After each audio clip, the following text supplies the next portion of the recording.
मैं जो बात कह रहा था वो अधूरी रह गई। हुजूर पाक सल्लल्लाहु अलैहि वसल्लम ने नौजवानों से कहा, तुम में से जिसकी ताकत है वो निकाह करे। हुजूर से पूछा गया, किससे निकाह करें, कैसी औरत होनी चाहिए? निकाह से पहले के मामलात, औरत को तलाश करना ये अहम मसला है। जरूर इस चीज में अपना वक्त लगाएं। मैं नहीं कहता कि तलाशना नहीं चाहिए, तलाशें, इसलिए कि वो तुम्हारी नस्ल उससे चलने वाली है, तुम्हारा खानदान उससे आबाद होने वाला है। तो खाली तुम गोरा चट्टा रंग देखने के पीछे न पड़ो, बल्कि पूरे एक घर को चलाने वाली, बल्कि तुम्हारे बच्चों की पहली यूनिवर्सिटी है, पहली दरसगाह है। तुम उस दरसगाह को लाने जा रहे हो तो क्या क्या उसके अंदर क्वालिटी होनी चाहिए वो देखो। लोग खाली फोटो देखकर ये रंग काली है गोरी है, काली है गोरी, इसी पर लगे हो। हुजूर पाक सल्लल्लाहु ताला अलैहि वसल्लम ने फरमाया, दुनिया में जो भी निकाह करता है उसके 4 मकसद में से एक होता है, या तो औरत का हुस्न जमाल देख के निकाह करता है, या औरत के पैसे देख करके करता है, बहुत मालदार है, बड़े बाप की बेटी है, सुनो ऐसे दामाद हो। हुजूर सल्लल्लाहु अलैहि वसल्लम ने फरमाया, या तीसरा मकसद ये होता है कि बड़े खानदान वाली है, यानी हसब और नसब आला है, हम तो शेख थे वो पठान है, या फिर और किसी बड़े खानदान की है। पहला खूबसूरती, दूसरा पैसा, तीसरा खानदान। हुजूर ने फरमाया चौथा एक मकसद है वो अच्छा है। हुजूर फरमाते हैं या तो फिर उसके अखलाक व किरदार देखकर निकाह करता है, ये 4 में से कोई एक। और रसूल करीम सल्लल्लाहु अलैहि वसल्लम ने हर एक का रिजल्ट भी बताया। जिसने सिर्फ हुस्न और जमाल देखा और कुछ भी नहीं देखा, खूबसूरती देखी, मेरे आका फरमाते अन करीब अल्लाह उसे फितने में मुब्तला करेगा। फितने में मुब्तला क्या, वो खुद अपनी बीवी पर शक करने लग जाएगा चंद दिनों के बाद। खूबसूरत है, पता नहीं कौन देख रहा है मेरी बीवी को, इधर से छुपाओ उधर से छुपाओ, और अगर वो कहीं निकल गई तो शक करने लग जाएगा, किससे बात करके आई, किससे तेरा ताल्लुक है, पूरी जिंदगी जहन्नम बना के रखेगा, फितनों में मुब्तला हो जाएगा। मैं ये नहीं कह रहा कि खूबसूरत लड़की से शादी नहीं करना चाहिए, करो, लेकिन उसके साथ जो देखने का हुक्म है वो भी देखो। खूबसूरत औरतें, खूबसूरत लड़कियां तुम्हारे लिए नुकसानदेह नहीं, अच्छी हैं, लेकिन उसके साथ जो देखने का हुक्म है वो देखना जरूरी। मेरे आका सल्लल्लाहु अलैहि वसल्लम ने दूसरे नंबर पर फरमाया, जिसने सिर्फ माल देख करके निकाह किया, बहुत पैसे वाला घर है, निकाह करो इससे, क्योंकि निकाह के साथ गाड़ी घोड़ा सब आएगा। हुजूर पाक सल्लल्लाहु अलैहि वसल्लम फरमाते हैं अन करीब अल्लाह उसे फकीर बना देगा, उसे मोहताज बना देगा। ऐसे दामादों को देखा है हमने, हर एक से कर्जे लेते रहते हैं। हाँ, ससुर से तो मिला ही था लेकिन बरकत कुछ नहीं हुई, फिर इससे 4 इससे 4 उससे 4 कर्जे में ही डूबा है, और ये कर्ज की लानत उसकी खत्म नहीं होती। ढूंढ के देखो, ऐसे बहुत दामाद मिलेंगे, या तो फिर वो घर जमाई बनेंगे। तीसरा, जो बड़े खानदान को देखा, हुजूर पाक सल्लल्लाहु अलैहि वसल्लम फरमाते हैं अल्लाह उसे रुस्वा कर देगा, वो जलील हो जाएगा लोगों में। हाँ, जिसने अखलाक व किरदार देखा, औरत के अच्छे अखलाक व किरदार, उसकी दीनदारी देखा, हुजूर फरमाते हैं अल्लाह उसे दुनिया में भी बरकत देगा, आखिरत में भी बरकत देगा। अब इसके साथ प्लस क्या है, नंबर 1 तुमने दीन देखा, अखलाक व किरदार देखा, उसके साथ हुस्न जमाल भी मिल गया तो बोनस है तुम्हारे लिए, साथ में मालदार भी मिली तो भी प्लस पॉइंट है, बड़े खानदान वाली भी मिली तो और अच्छा है, सोने पे सुहागा है। हाँ, लेकिन नंबर 1 सबसे पहली चीज उसकी दीनदारी। तुम्हारे घर की औरतों को जब भेजो किसी लड़की को देखने के लिए, सिखा करके भेजो, जाते ही ये ना पूछें क्या क्या पकाना आता है, क्या क्या सिलना आता है, एम्ब्रॉयडरी आती है कि नहीं आती है, ये नहीं, सबसे पहला सवाल करो कि कुरान कितना पढ़ा है, कुरान पाक तजवीद के साथ जानती है नहीं, पहला सवाल करो अपनी बहुओं से। उन सासों के लिए मैं कह रहा हूं, कढ़ाई लिखाई और सिलाई ये पूछना बाद की बात है, पहली चीज उसका दीन पूछो। और उसके बाद मेरे अजीजों, हम सब के लिए सबसे पहला सवाल ये है, उस खातून से ये पूछो कि अहले सुन्नत व जमात से क्या ताल्लुक है। औरतों की तरफ से मर्द के घर जाएं तो भी ये सवाल हो, इसलिए कि ये इश्क़ मुस्तफ़ा की जड़ है। और जहां जड़ खराब हो तो फल नहीं आ सकते। ये सबसे पहला सवाल है कि उसके घर में दीने मुस्तफा कितना है, इश्क़े मुस्तफा कितना है। ये सबसे पहली चीज। अब याद रखना, जिस खातून को इस सवाल के साथ तुम लाए हो, उसकी जिंदगी पूरी अल्लाह रब्बुल इज्जत की जिम्मे करम पर है। फिर औलाद अल्लाह के जिम्मे करम पर है। हुस्न जमाल के साथ अल्लाह तुम्हें बाअखलाक औलाद अता करेगा, बाअखलाक औलाद अता करेगा। लेकिन ये तरीका शादियों का इस तरह से रखो, अगर लोगों को ये मालूम हो जाए ना, आज तुमने रिवाज बना लिया, लड़कियों को देखने आने से पहले सबसे पहले लड़के की अम्मा यही सवाल कर रही है, लड़के की बहन यही सवाल कर रही है, कुरान कितना पढ़ा है, तजवीद कितना पढ़ा है। 2-4 घरों में ये होने लग जाए तो देखो लड़कियों को सबसे पहले अब कुरान पढ़ाना शुरू कर देंगे। क्यों? सबको मालूम है नहीं पढ़ाएंगे शादी नहीं होगी।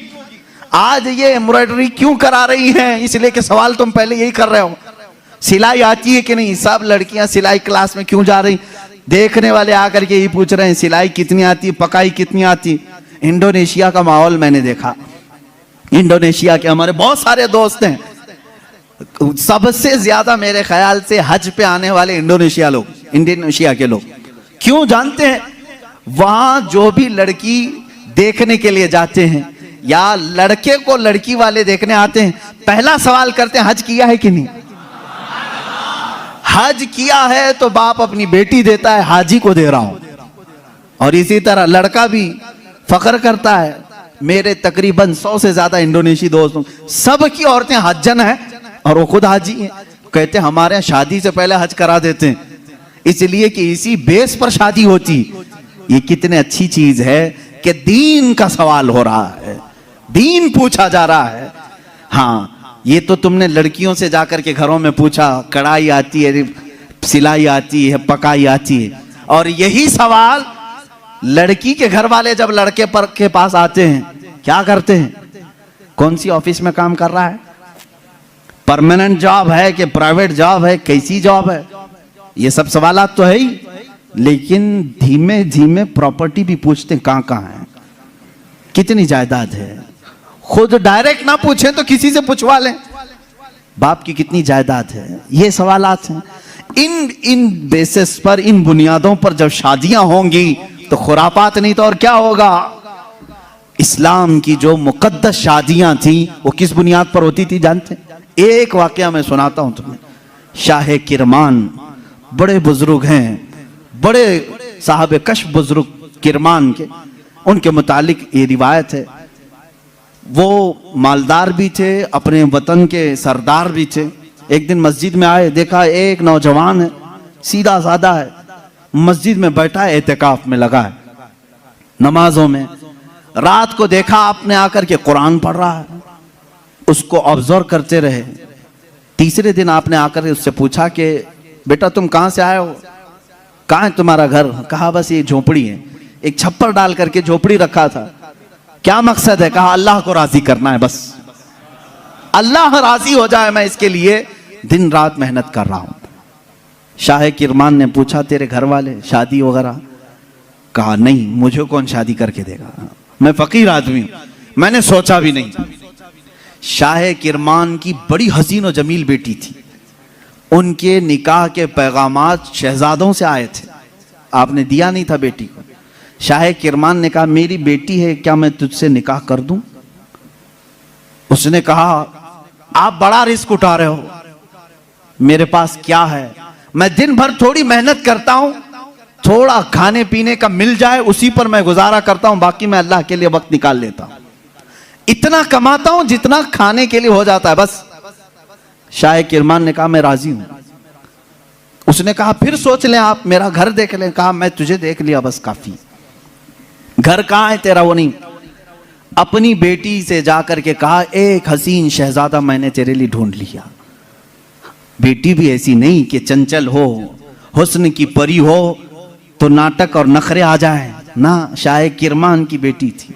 कहा बाबा जान आपने जो फैसला किया वो बिल्कुल सही हो। कहां घर है? कहा झोपड़ी में है एक, बस जो फड़ लगा करके दरख्तों के एक झोपड़ी बनाया हुआ। ये शाह किरमान की बेटी वक्त के फरमा रवा वहां के सरदार और हाकिम की बेटी तैयार है। आपने जरूर उस नौजवान में कोई तकवा देखा होगा। कहा मगरिब में आए, मस्जिद में निकाह हो गया, मस्जिद में निकाह हो गया और दूल्हे से कहा आजा अपने घर, हमारे घर खाना खा ले और अपनी दुल्हन को लेकर अपने घर चला। निहायत सादगी से शादी हुई। दूल्हे की तरफ से कोई नहीं, मस्जिद के जो नमाजी थे वही आए, दुल्हन के घर पहुंचे। शाह किरमान की बेटी के यहां दावत हुई। रात को दुल्हन को लेकर ये आए झोपड़ी में। झोपड़ी में सिर्फ एक बिस्तरा लगा था, पर्दे का दरवाजा था, पर्दा गिराया और एक सुराही पानी की रखी हुई है, जिसमें मटका जिसको कहें आप, उस पर एक आधी रोटी रखी हुई है सूखी। खातून आई, सबसे पहले पूरी झोपड़ी को देखती रही और उसके बाद पूछी ये रोटी किस चीज की है।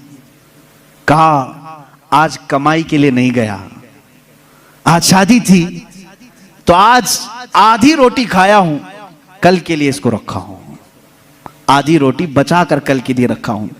वो रोने लगी। खातून कहती मुझे लगता है मेरे बाप ने गलत फैसला किया, मैंने तेरी बड़ी तारीफ सुनी थी।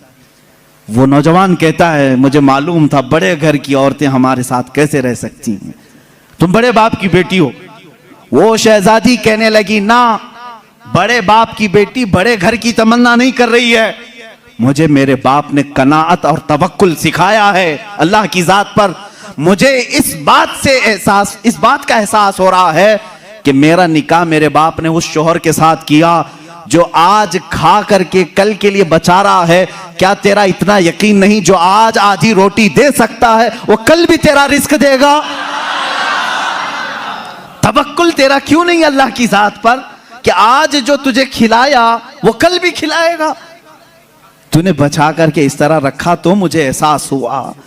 मेरे अजीजों, ये है वो इस्लामी शादियां, नौजवान इतना परहेजगार कि आई हुई खातून उससे बड़ी परहेजगार, उससे बड़ी मुतवक्किला, अल्लाह की जात पर यकीन रखने वाली। यहां सारी चीजें मैंने इसलिए सुनाए नौजवानों, जिंदगी सिर्फ हंसी खुशी खेल कूद पिकनिक सैर सपाटे के नाम नहीं, एक दूसरे की जिंदगियों में उतर जाने का नाम है। एक बहुत ही एतमाद के रिश्ते का नाम है। दोनों के दरमियान इतना एतमाद हो, इतना भरोसा हो। अब शोहर और बीवी का भरोसा, एक और भी बात मैं बताऊं, बीवियां भी सुन रही होंगी, औरतें भी। जो औरत अपने मर्द से मोहब्बत करती है और जो मर्द अपनी औरत से मोहब्बत करता, सिर्फ मोहब्बत करने वालों के लिए पैगाम है, क्या तुम ये चाहते हो कि तुम्हारी बीवी हमेशा तुम्हारे साथ रहे? यहां हो सकता है आप डर करके बोले या खुशी से बोले, कुछ भी बोलो आप, लेकिन जो मोहब्बत करने वाला वो कहेगा हाँ मुझे तो रहना है। बाकी जिसके लिए आफत है वो तो कुछ भी बोलेगा। औरतें जो मोहब्बत करने वाली, मैं ये कहूंगा, क्या तुम चाहती हो कि तुम्हारा शौहर भी हमेशा तुमसे मोहब्बत करे और तुम हमेशा उसके साथ रहना चाहती हो? तो मेरे अजीजों, बुजुर्गों ने लिखा है, वो कितने बेवकूफ हैं वो लोग जो आपस में एक दूसरे से मोहब्बत करते हैं। दुनिया में हर औरत चाहती है कि मेरा शौहर छोड़ के कहीं ना जाए। मर्द ये चाहता है कि मेरी औरत मेरे अलावा किसी और को न देखे। उन दोनों के लिए चाहिए कि कल क़यामत के दिन जब फैसला हो जाए, मेरे आका सल्लल्लाहु अलैहि वसल्लम ने फरमाया, अगर दोनों की नेकियां आ गई, पास हो गए, तो जन्नत में भी अल्लाह ताला उन्हें साथ रखेगा। और अगर उसमें से एक बेनमाजी था तो मर्द दोजख में जा रहा होगा, औरत जन्नत में जा रही होगी। औरत बेनमाजी थी, मर्द नमाजी था, मर्द जन्नत में जा रहा होगा, औरत दोजख में जा रही होगी। मैं ये समझता हूं मोहब्बत करने का एक तकाजा ये होनी चाहिए कि जब दुनिया में हम एक दूसरे को छोड़कर रहना पसंद नहीं करते तो एक दूसरे को नेकियों की इतनी तलकीन करो कि कल क़यामत के दिन भी नाम पुकारा जाए तो हमारा दोनों का नाम जन्नत में जाने वालों में हो। मैं भी उसके साथ हूं, वो मेरे साथ हो, ये मोहब्बत है। औरत को चाहिए कि अपने मर्द को नमाजों की तलकीन करे, मर्द को चाहिए कि अपनी औरत को नमाजों की तलकीन करे। ये है इस्लामी जिंदगी जिसमें आप खुशियों की और बहुत सारी मुसर्रतों की बहारें देखेंगे। अल्लाह के नबी सल्लल्लाहु तआला अलैहि वसल्लम की आइली जिंदगी और आपकी अज़दवाजी जिंदगी पर मुझे आज गुफ्तगू करनी थी। जो कुछ भी मैंने कहा है मेरे अजीजों, ये नमूने अमल है हमारे लिए। अल्लाह रब्बुल इज़्ज़त हमारे सबके बच्चों के मुस्तकबिल नेक फरमाए। हर आने वाली दुल्हन को मौला ताला आने वाले ये घर वालों के लिए बरकतों और रहमतों का जरिया बनाए और दोनों के घरों में इत्तेहाद और इत्तेफाक मोहब्बतें नसीब फरमाए। ना चाकी ना इत्तेफाकी तलाक जैसी बहुत सारी नहुसतों से अल्लाह हमारे घरों की हिफाजत फरमाए। अल्लाह रब्बुल इज़्ज़त हमारी इन महाफिल की बरकत से हर एक की जिंदगी खुशहाल फरमाए। जिनकी बीवियां बदकार हो चुकी हो मौला उन्हें सीधे रास्ते पर ला, जिनके शोहर बिगड़ चुके मौला उनको सिराते मुस्तकीम अता फरमाए, जिनके औलाद नाफरमान हो चुके हसनैन करीमैन के सदके मौला उन्हें सालेह बनाए, नेक रास्ते पर चलाए। व आखिरु दावाना अनिल हम्दुलिल्लाहि रब्बिल